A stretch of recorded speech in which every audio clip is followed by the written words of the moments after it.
Welcome to the Michigan Man Podcast on Wolverine Sports Radio, a member of the V Sporto Network, and in partnership with SB Nation's Maize and Brew, for Wolverine fans from coast to coast. Go Blue and welcome to the show. I'm your host, Mike Fitzpatrick. The previews roll on as we close in on the start of the season. Joining us today with his thoughts on this Michigan team and more is former Wolverine great and now BTN analyst Jake Butt. Jim had a Monday presser and was pretty darned upbeat, as you might expect. He talked about how good JJ has been, raved about his running backs and offensive line, and said the defense, especially the D-line, has been outstanding. He even mentioned we could see Alex Orji returning kicks, and he might be one of the greatest returners of all time. And I know a lot of people were rolling their eyes at that, but, it's that time of the year. And I know we haven't played it down yet, but Jim was sure singing his team's praises, and it was at least fun to listen to. BTN was at practice on Monday, and they were very impressed with what they saw. Jerry DiNardo said it was the most physical practice the crew had seen so far, and granted, they've only been at 9 practices, but it included a lot of live tackling, which he said surprised him. My guest today was also there, and he agreed with Jerry's assessment. Jake said you can close your eyes and hear good football. Players communicating, the pads cracking, and that's what he heard. Up next is Michigan great and now BTN analyst Jake Butt. So stay with us.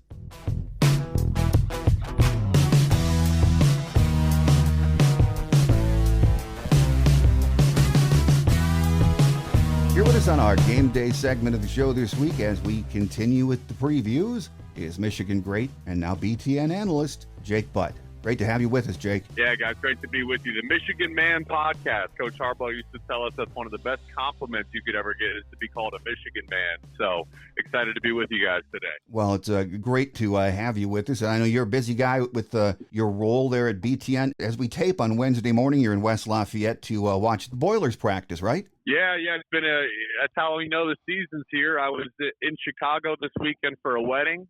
I drove to Ann Arbor to be with the network. We watched them Michigan practice on Monday. So I drove in, watched them practice, drove back Monday night, got in about 2 in the morning, had another event to do yesterday, and now I'm driving in and out to West Lafayette today because I got something to do later tonight. So all the travel's telling me and watching all these practices is the season is right here. It's right around the corner. When I do the previews with the beat writers from week to week, when you start in late July into August, you get to a point where you say, okay, enough of the previews. Let's tee it up, and finally, it's not that far away. Yeah, that's exactly right. So we're looking forward to that for sure. Well, huge expectations for this Michigan team, Jake, as we all know. And right now, if there's kind of a cloud hanging over things, it's this darn NCAA investigation that just keeps taking some strange turns. What's your take on that whole deal? To me, I can't predict the future. I don't know what's going to happen, but my take on it is with Coach Harbaugh, the situation with Coach Harbaugh, and then if you follow broader storylines in college football, there's been other news that's come out where the NCAA has denied immediate eligibility to a few transfers that, look, we're in the world of transfer portal. I can't believe they're denying any eligibility, but guys that were transferring to be closer to family for medical issues. So a situation the NCAA should not be involved in at all. I say that to say this. It feels to me that the NCAA, a good analogy would be a wounded animal in the wild on its last leg. And they're sitting there just lashing out just one last final time because they believe their clock is ticking. And why I don't like that is I've been outspoken about the NCAA since I was in college as a player. There's been plenty of opportunities for the NCAA to get ahead of issues. But because of their own egos or whatever it might be, they just said, oh, well, NIL isn't going to happen. Oh, well, the transfer portal isn't going to happen. Oh, well, the conferences won't expand. And because of that, now they're behind issues, and now they point fingers. To me, that's not leadership. Leadership considers all the options. They get ahead of it, and they're prepared no matter what direction things go. So when I see the NCAA acting the way they are right now, it's frustrating to say the least. No, absolutely. I think we're all at the point where at least we know Jim's going to be on the sidelines during the season, and whatever happens after that, we'll let it happen. But we have the season right Yeah. in front of us, and we're just so amped up about that. Let's talk about this team, starting with the offense and the straw that stirs the drink, J.J. McCarthy. I mean, you've been in the NFL, you've played with and against some pretty darn good quarterbacks. How good do you think this kid can be? I think it could be really special. I think we've seen it at times. We've seen pockets where it's been asked of JJ to be special. I think his first ever touchdown in the big house, I think they're playing Western Michigan, where, he rolls out right outside of the pocket and then throws a 60-yard bomb all the way across the field, which is a no-no for a touchdown. It's a no-no for most quarterbacks. You don't do that. But if you're special, you can do it like JJ. I go even to the TCU game the second half. It wasn't a perfect game by JJ standards, but Michigan found themselves in a position where they couldn't just run the ball, and they had to lean on JJ's playmaking ability. And we got glimpses of who he can be. The biggest limiting factor for JJ is the fact that Michigan has such a great offensive line and such a great running back room and running game that they can run the ball 30, 40 times a game and sleepwalk to 10 victories. It limits the opportunities for JJ to go prove his full talent. So with that in mind, I think he's got all the potential in the world. I watched practice the other day. I said a great indicator for a quarterback is the game looked like it slowed down for him. It looked a lot more comfortable. He wasn't just getting from his first and second read. He was getting all the way back to his third and fourth read. I think that's a good indicator of his comfortability with the offense and where he's at as a quarterback. Well, you just mentioned that, hey, with this offensive line, the running back room, you really could go through the first 10 games, I should say, and run the football. But, it sounds like in practice early, they've been working on the throwing game. And what about this group of wideouts? Because if you look at a lot of the preseason magazines, listen to even people like Joel Klatt, they'll bring up that wide receiver room and say, oh, I don't know. But do you think they're underrated as far as their potential this year? I think we're all underrated as far as potential goes, right? I mean, we all have a potential that we're working towards. So, but underrated, no. I think to say that this group has potential is fair, but to say we haven't seen the full potential consistently is also fair. At times we've seen Cornelius Johnson make big-time plays, but then at times he's been quiet. We've seen Roman Wilson prove himself. Now, he's dealt with some injuries right in the middle of the season the past two seasons. That's limited his capability. So I think it's fair. When I look at this receiver group, I just want to see someone separate. Who's going to be the guy where it's 3rd and 6, 3rd and 7 in the fourth quarter against Penn State, Ohio State, in the Big Ten championship, in the playoffs? Who's going to be the guy that JJ is saying, hey, I'm going to this guy no matter what, right? And I trust that he's going to win.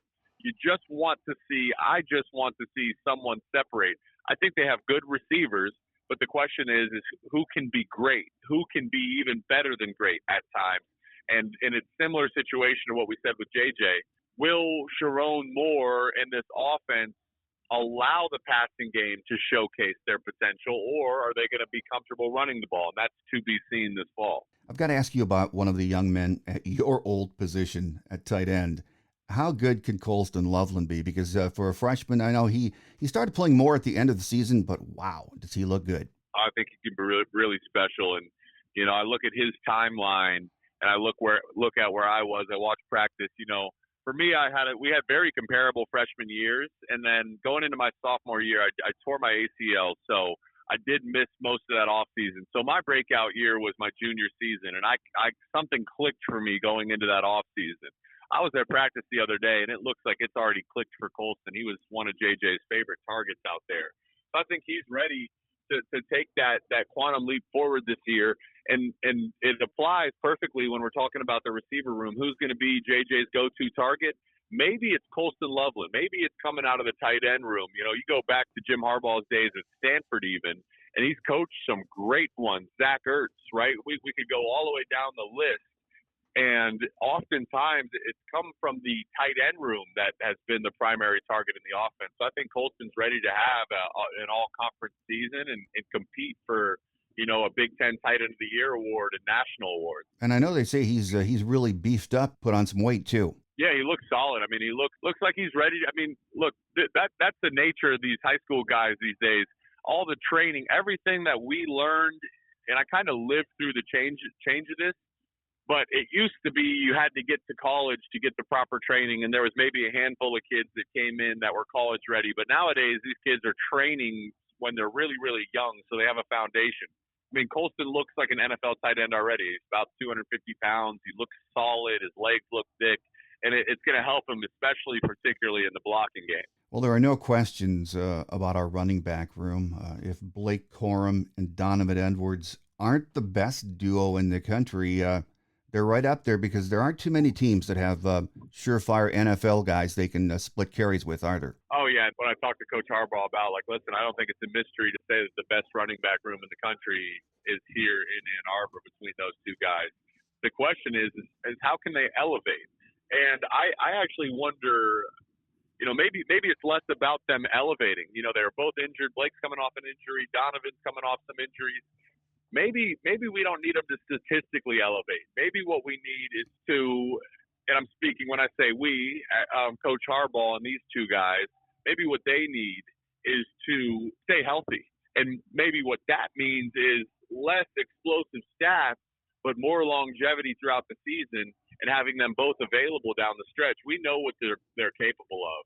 We see it on film. So clearly either one of those guys as individuals could be the best players at their position. But as a collective group, they can help each other stay fresh. And then you go down to the third, fourth, fifth spots.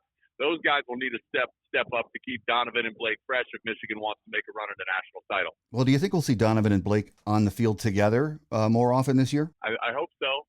I hope so. As a football fan and as an analyst, I think Donovan, if he wanted to, I've watched him do it at times. If he wanted to, he could probably be one of the best slot receivers in the Big Ten Conference. He's got that type of ability to him. He catches the ball really, really naturally. Most running backs are body catchers. They're kind of scared to attack the ball with their hands. Donovan doesn't. He catches the ball better than a lot of receivers I see. And then there's a little art and fluidity and nuance to being a good route runner and setting it up. And with that in mind, football is a game of matchups. You think your receiver is going to be your best target. Well, a receiver on a cornerback may not be as good of a matchup as a running back on a linebacker. And then you factor in that Donovan Edwards is really a slot receiver. He's got that type of ability lining up against the linebacker. That is a matchup I would attack all day long if I was Michigan's offense. Yeah, it's going to be exciting to see. You know better than most, it all starts up in the trenches. And not only is this offensive line group very talented, but they're deep. Jim was talking about it yesterday at his presser. Easily 10 deep, so many battles going on there. It really is safe to say this is an elite group, isn't it? Oh, yeah, definitely. I made the case that I look at their second unit, their second starting five, and I call them a second starting five because I believe those guys as five individuals playing as one offensive line unit under Sharon Moore would probably be a better collective group than, half of the country. They got that level of talent, that level of experience, and they obviously have one of the best offensive line coaches in the country in Sharon Moore. So they have an embarrassment of riches there, and of course that matters even more so when you consider the identity in Ann Arbor of wanting to run the football and establish physicality and tenacity up front. Well, let's talk about that defense for a few minutes, Jake. Jesse Minter has a very talented group again, and they have potential, there's that potential word again, to be, I think, as good as last year, maybe even better. Yeah, no, definitely. And we've seen the progression, right? I know it was Mike McDonald a few years ago to now Jesse Minter and Jesse Minter again year two. They all come from that same Raven scheme. So this is really year three in the system. But with McDonald, it looked a little bit different because you had Aiden Hutchinson and Ojabo coming off the edge. You didn't need to blitz as much. Whereas Minter got much more into his blitz packages last year, got a lot more aggressive in terms of his play calling. I think this year you may see a little bit more of a balance with some of the edge rushers. You brought in Josiah Stewart, Derek Moore's a year older, maybe Braden McGregor, Jalen Harrell, those guys stepping up. So it could be the best in the sense that it might be the biggest blend between what we've seen in the past 2 years. So they're loaded. Chris Jenkins. Really, really excited to see him play. Looks like he's next in line in a long list of great defensive linemen that Jim Harbaugh has developed. And excited to see it. And really think the roster top to bottom is ready to make another run at it. And if there was a year, I think they got a good chance this year to get over the hump. If they do make it to the playoffs, this roster is built to make a run at a national championship. Well, if you have concerns about this team, and I know you just saw them practice earlier this week, on either side of the ball, what would you say some of those concerns are? Yeah, so I would really just look at the cornerback position, and I know they went in and they got I'm drawing a blank on his name, but they got the guy from Boston College to help out Mike Sainristil and Will Johnson. So the third cornerback spot, though, again, we're talking about the third cornerback spot. That's a good place to be, and Michigan has other guys out there that they're confident in. And then the receiver position really is again, they're good guys. The receivers are sound and solid, but there's going to come a point in time where you're going to have to just put the ball up in the air and have someone come down with it. And I believe any of those guys, Roman Wilson, Cornelius Johnson, are capable of doing it. But can you do it consistently enough to prove yourself as the go-to guy? That's going to be the challenge. Well, looking at the season, we know that, and you know very well, you've got to be ready to go every Saturday. Doesn't matter who you're playing. But if this team plays like we think it can right out of the gate, who do you see on that schedule being the first big test for us? Well, listen, you can look at the first. We can start with the out-of-conference schedule and the way it sets up. This team is extremely experienced. So the way the first really 4 games into Rutgers set up, the team's going to be able to establish an identity and know who they are. With that in mind, then you kind of get into the meat of the schedule. I have no idea where Nebraska is going to be at this year, but I think that they can always be challenging, especially on the road. Matt Rule's a good coach. Minnesota is a team where, again, they're replacing some pieces. They have potential. Maybe they're a challenge. You know, Michigan State is always a challenge from a rivalry standpoint. But to me, the real challenge is Michigan should be favored and should win in all those games up until they play on the road at Penn State. And the Penn State roster is loaded. I've done a deep dive on it. I think the 3 teams in the East are all right neck and neck. Michigan with the slight edge above Penn State and Ohio State. But Penn State is loaded. They are going to challenge Michigan. The fact that it's at home, it's going to be hard to run against those guys. I know they're going to have a sour taste in their mouth from what Blake and Donovan did to them last year, running for 400 yards. So I think Penn State will be a big challenge, and we'll find out a lot about Michigan leading up to that game, but we'll really find out about how good they can be in that game on the road in Beaver Stadium. You were at practice just the other day, actually. And I heard Jerry DiNardo say that I think it's 9 practices the Caravan has hit so far. He said that this was the most physical he had seen any practice, offense and defense. Do you agree with that? I haven't been with them to any other practices, so I don't have the context and the ability to speak on that as a fact. But I will say this, it was physical. And I told Coach Harbaugh this after practice. I said, hey, you can tell good football if you close your eyes. It starts with pre-snap, you hear the communication, and then it's the post-snap, the pads cracking and the guys straining. You can hear the strain when you close your eyes. So they did a live goal line drill. That certainly lends to the ability to showcase your physicality. So I can tell you this, it was a physical day. Well, final question before we let you get away, Jake. When we look at this season, how sweet would it be and how much would it mean to Michigan football, the program, to make it 3 in a row over Ohio State and have it be in the Big House in November? Well, I think trends matter, and our trends affect our perception. They affect the internal perception within the program. So, you know, you can go back to when Aiden Hutchinson and Hassan Haskins and Cade McNamara, those guys beat Ohio State at home in a game. Everyone picked Ohio State. But what did we say that offseason? What do we hear that offseason? Was, hey, listen, you did it once. In order for it to be a thing, you got to do it again. And, in fact, you got to do it down in Columbus. Well, they did it down in Columbus. And maybe in some ways did it even in even a more dominating fashion. So now to do it 3 in a row, now all of a sudden there should be no mystery. There's very few mystery these days. I know a lot of people are still liking Ohio State, but for the past decade before that, the easy pick in the Big Ten Conference was Ohio State because Michigan hadn't beat them. if you do it 3 in a row, now you're setting the precedent for the next decade plus to say, hey, this is who Michigan is. This is who they will be.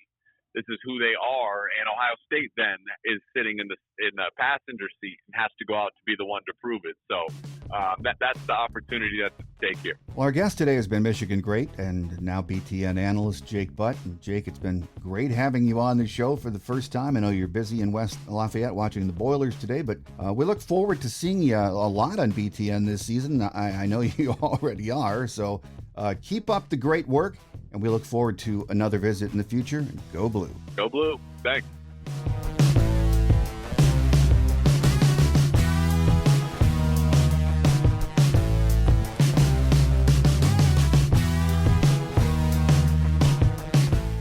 On Quick Hits today, we're getting more coach and player media stuff now, and everything is very positive. The one thing we listen for are injury updates. Usually, we don't get many.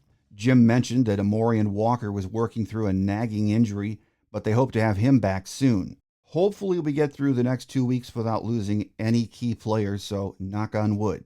We'll be back next week with our last preview show of the preseason. Hallelujah.